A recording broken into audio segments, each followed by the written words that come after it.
Assalamualaikum warahmatullahi wabarakatuh. Perkenalkan, nama saya Reza Syafaatin Aisyah, mahasiswi semester 1, Fakultas Tarbiyah, Prodi Pendidikan Agama Islam, Sekolah Tinggi Agama Islam Brebes. Dosen pengampu Babak Husnuddin MPDI. Di sini saya akan mempresentasikan mata kuliah Metodologi Studi Islam yang berjudul Pendekatan Fenomenologis dan Historis. Mari kita simak. Nah, di sini apa yang akan kita bahas? Yang akan kita bahas ada pengertian. Yang pertama ada pendekatan fenomenologis. Langsung saja, fenomenologi berasal dari bahasa Yunani, painestai, berarti menunjukkan dirinya sendiri atau menampilkan. Fenomenologi juga berasal dari bahasa Yunani, yaitu pahainomenon, yang secara harfiah berarti gejala atau apa yang telah menampakkan diri, sehingga nyata bagi si pengamat. Pendekatan fenomenologi merupakan sebuah pendekatan filsafat yang berpusat pada analisis terhadap gejala yang membanjiri kesadaran manusia. Dikutip dari Bagus tahun 2002, halaman 234. Selanjutnya, pendekatan fenomenologis merupakan tradisi penelitian kualitatif yang berakar pada filosofi dan psikologi dan berfokus pada pengalaman hidup manusia atau disebut dengan sosiologi. Fenomenologis sesuai dengan namanya, yaitu ilmu dalam bahasa logos, mengenai sesuatu yang tampak dalam bahasa fenomenon. Pendekatan fenomenologi ada dua bentuk. Ada fenomenologi esensial dan fenomenologi konkret. Keduanya masuk ke dalam studi Islam. Yang pertama akan kita bahas fenomenologi esensial. Meneliti Islam pada intisari keagamaannya, sumber agama, nilai-nilai agama yang absolut dan universal terlepas dari ruang dan waktu. Yang kedua, ada fenomenologi konkret. Islam dipandang dalam wujud yang realitas sosial, budaya, ekonomi, politik, dan selainnya. Manifestasi Islam konkret ini dilakukan dalam studi empiris induktif. Faktanya diambil dari dunia empirik dan data historis. Dalam terapannya, dapat digunakan berbagai metode fenomenologi, seperti paradigma naturalistik, etnometodologi, dan interaksi simbolik. Nah, selanjutnya masuk pada ciri-ciri pendekatan fenomenologis. Yang pertama ada approach, yaitu apa? Yaitu mengkaji agama dengan sikap empati dan tidak membela agama tertentu.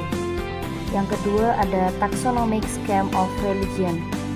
Dalam pembahasan tentang keyakinan agama-agama besar di dunia, bukan pada aspek perbedaan-perbedaan yang ditonjolkan, namun harus sebaliknya, yang selayaknya ditonjolkan adalah aspek persamaan-persamaan yang ada di dalamnya. Kesamaan-kesamaan dari ajaran doktrin dan keyakinan dari agama-agama. Selanjutnya ada pendekatan historis. Pendekatan historis adalah asal-usul, silsilah, kisah, riwayat, dan peristiwa. Historis juga disebut ilmu yang di dalamnya dibahas berbagai peristiwa dengan memperhatikan unsur tempat, waktu, objek, dan latar belakang peristiwa tersebut. Ilmu sejarah adalah ilmu yang mempelajari peristiwa masa lampau melalui rekonstruksi peristiwa, baik secara tertulis maupun tidak tertulis, berdasarkan fakta-fakta historis atau bukti sejarah dan produk kebudayaan, seni dan budaya masyarakat. Berikut ada unsur-unsur pokok dalam sejarah. Yang pertama ada aktor atau pelaku, mencakup orang, individu atau kelompok. Yang kedua ada perbuatan atau tindakan dalam peristiwanya. Yang ketiga ada waktu, yaitu saat terjadinya peristiwa. Yang keempat, ada lingkungan, yaitu tempat terjadinya peristiwa. Dan yang terakhir, rekonstruksi peristiwa dalam pengungkapannya. Pendekatan sejarah atau historis adalah suatu ilmu yang di dalamnya dibahas berbagai peristiwa dengan memperhatikan unsur tempat, waktu, objek, latar belakang, dan pelaku dari peristiwa tersebut. Pendekatan sejarah atau historical approach adalah cara pandang untuk melihat sesuatu dengan berdasarkan pada analisis rekonstruksi peristiwa pada masa lampau. Sejarah berdasarkan data-data dan fakta bukti historis untuk mengungkap peristiwa sejarah secara ilmiah pada objektif dan valid. Berikut unsur-unsur pengaruh hasil kajian penulisan sejarah. Yang pertama, ada sumber sejarah atau disebut eviden atau bukti historis.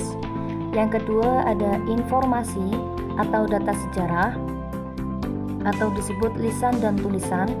Yang ketiga, ada persepsi dan sikap peneliti atau sejarawan secara subjektif, objektif. Dan yang keempat, ada kemampuan analisis historis atau disebut daya kritis, critical historis. Selanjutnya kita masuk pada metode pendekatan historis. Metode sejarah atau historis adalah seperangkat aturan atau prinsip-prinsip dasar yang sistematis yang digunakan dalam proses pengumpulan data atau sumber-sumber, mengerti dan menafsirkannya serta menyajikannya secara sintesis dalam bentuk sebuah cerita sejarah atau disebut historiografi. Penelitian sejarah agama dapat ditempuh dengan dimulai dari yang pertama ada penentuan topik, yang kedua ada heuristik atau pengumpulan sejarah, yang ketiga ada verifikasi atau kritik sejarah, yang keempat ada interpretasi, dan yang terakhir ada historiografi. Nah, demikian presentasi dari saya. Mohon maaf apabila ada kesalahan. Wassalamualaikum warahmatullahi wabarakatuh.